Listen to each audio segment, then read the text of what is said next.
Hi, I'm Dani Gasparini, and welcome to this segment of Penn Voice. I am joined today by Interim Deputy Director Kim Springer with the San Mateo County Office of Sustainability. That's a mouthful. Yes, it is. But we have some important topics to talk about. One, a recent award that you just received from the U.S. Environmental Protection Agency, but also to learn about what you do in the Office of the County Office of Sustainability. Sure. So let's start there, Kim. Okay, so let's start with the Office of Sustainability. So it was established a couple of years ago. It's at the county center. We're up on the 4th floor of one of the buildings there. And we have 4 different program areas. One of them is we call livable communities. They're working on things like housing and active transportation, that type of thing. We have a solid waste group, which works with garbage and recycling, has a schools program and other programs.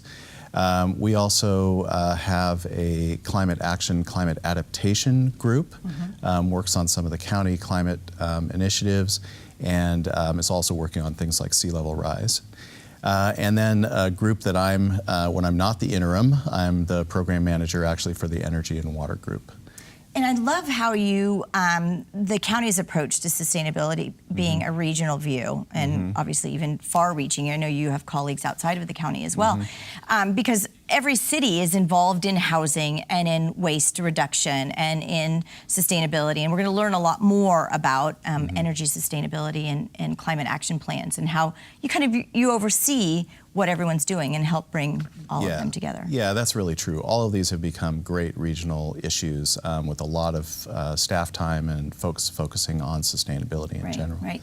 You were also recently in Chicago receiving an award from, again, as we had mentioned, the U.S. Environmental Protection Agency. So tell us about that award. Yeah, so it was an Innovative Partnership Award, and it's about a program that we run that's called RICAPS, which stands for Regionally Integrated Climate Action Planning Suite, which is an acronym that's a big mouthful. But really what it means is that all the cities in San Mateo County are working, and the county, are working collectively on climate action initiatives. And the program developed a set of tools. It became very expensive for individual cities to go out and hire consultants to develop climate action plans and implementation plans. So what we did is we developed a climate action plan template document and basically a menu of measures. It's like if you went to a restaurant, you opened up your menu, you could sort of choose what it was that you wanted to eat. In this case, it's a list of 50 or so measures, and the cities can go ahead and choose the ones that fit their needs and the areas that they want to work in. So what was the motivation behind wanting to develop a program like RICAPS? Right. Yeah, what we noticed was that some of our larger cities were actually hiring consultants and doing this work. The challenge came for all the smaller cities, and in San Mateo County we don't have any, one large city like Santa Clara has San Jose, Alameda, or the city and county of San Francisco. Exactly, or in Alameda County, Oakland, right? So we have a lot of very small cities, and they're already challenged in terms of staff time and funding. This is sort of an additional initiative that they would have to do. And yet we do need to have discussions about climate action plans. Exactly, and the idea was that everybody moved forward together, that it wasn't, certain cities would be left behind, that we could do something to support them. Right, collaborative and partnering. Exactly, and we hired a consultant as well for the county as a whole to provide technical assistance to help them with their climate action planning, because there are a lot of numbers and spreadsheets and that type of thing to crunch. So tell us a little bit about what is in a climate action plan, and then how do you help smaller cities or larger cities develop not only sort of this regional plan, but then one that's specific to their city? Exactly. So a climate action plan has certain required elements. You have to do a baseline study of greenhouse gas emissions. You have to project business as usual, because as we know, population and employment grows. So even though you may be at one point in your level of emissions, and the baseline year for most cities is 2005, it will slowly increase as population and transportation and everything else increases. So, so that's a business as usual. And then you select measures, you project out to your goal year. In most cities it's 2020, although some are now planning out to 2030.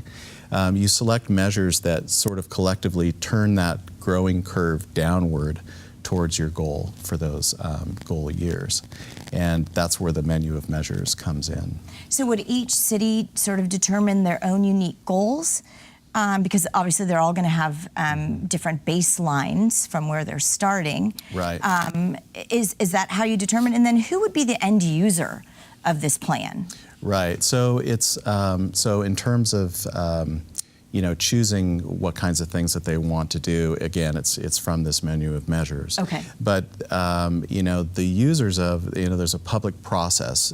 The cities, as they develop climate action plans, right, are working with the public and gathering engagement towards the initiatives that they choose to do. So who uses it? The various different departments.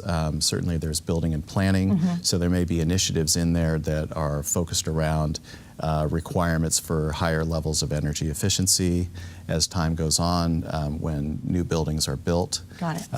And there may be initiatives to try and promote local solar development on buildings. So cities in their climate action plan will actually set goals to achieve by a certain time in order to reduce their emissions.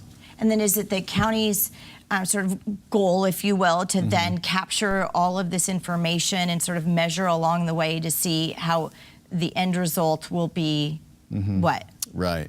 So it's very interesting because you can start with the world as a whole, right, and work your way down to San Mateo County and then individual cities. Right. So it's that act locally piece, right? Right? So the goals that cities establish are generally associated with the state goals, and so most cities align with what the state goals are, which is 15% below 2005 levels by 2020. And there are new goals for 2030, it's 40%. So cities mostly align with those goals. I think everyone probably is familiar with what we were trying to do with regard to how much of our waste ended up in landfills. And remember all of those goals to reduce right, waste into landfill, and ergo recycling and right, all. So this kind of sounds like the same sort of plan in how we're going to reduce our greenhouse gases and increase energy efficiency. And would that analogy be fair I think to it's make? absolutely fair. Okay. In fact, solid waste is still a very big picture of this because every time that we throw anything that's compostable into the landfill, it decomposes and generates emissions. Right. So the things that people can do are to start getting all those organic materials and keeping them in their yard waste bins or otherwise diverted. They can use more active forms of transportation or public transportation. They can buy electric vehicles. They can make their homes and their businesses more energy efficient. They can look at installing solar. They can take advantage of a new program called Peninsula Clean Energy and get up to 100% of renewable energy through that program, which is expanding and will be launching countywide eventually here. So right, and I'm things. sure that the award you received from the EPA has probably launched San Mateo County in having other counties look at what you're doing and wanting to see if they can also replicate some of your action plans. Right, exactly. All the tools that we've developed are living on our San Mateo County Energy Watch website. They're available to any city in the world, so they can use our tools and leverage them. The award was an Innovative Partnership Award. It's that collaboration with all the cities that's the Innovative Partnership.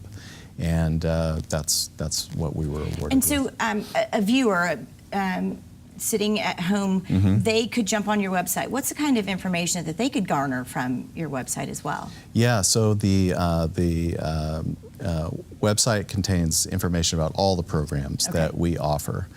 We also have an 800 line hotline that anybody can call into if they have questions around solid waste or any of our different programs. If you go to that website, you'll find all the information about all these programs. So I think what we want to do is direct any resident, business, anyone here in San Mateo County, direct them to your website because that's going to answer a lot of the questions that maybe now arise after you and I have chatted Sure, absolutely. for this very short 10-minute segment. Exactly. Well, thanks, Kim. Congratulations to all. Thank you. To all of your partners and to all the work that you're doing and to the county. And we look forward to having you come back so that we can sort of talk a little bit more about now some of the the metrics that you've been realizing through the programs that you're implementing. Yeah, thank you for inviting me. I'd be happy to do that sometime in great. the future. Sure. Well, thanks all of you for joining us on Penn Voice, and we will see you next time.